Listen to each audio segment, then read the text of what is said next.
یک جاکتورین سرکه یم پیواجوی آشریک دستراتا ترکیه و سروک مهپ دولت باحچریه. ایرو تکیلداری پیواجوی داخلانی دا و دیسا گوت دوی صلاح الدین دمیرتاش بگهجه مالاخوام احمد بچن لسر وظیفه خوا و اوجلانجی بگهجه مافی هیویه. صلاح الدین دمیرتاش سیاست مداری کرد گرتیه.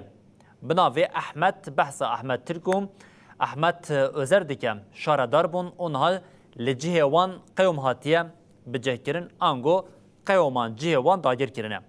Berê jî Bahçelî heman tişt gotibûn hema 2 salin heman tiştê dibêje lê heta niha li ser erdê tigirîngeka van gotinan derneketiye pêş.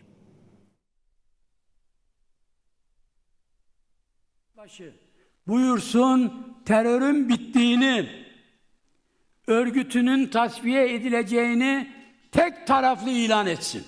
Gelsin Türkiye Büyük Millet Meclisi'nde DEM Parti grup toplantısında konuşsun. Terörün tamamen bittiğini ve örgütün lağvedildiğini haykırsın. Bu dirayet ve kararlılığı gösterirse umut hakkının kullanımı ile ilgili yasal düzenlemenin yapılması ve bundan yararlanmasının önü de ardına kadar açılsın.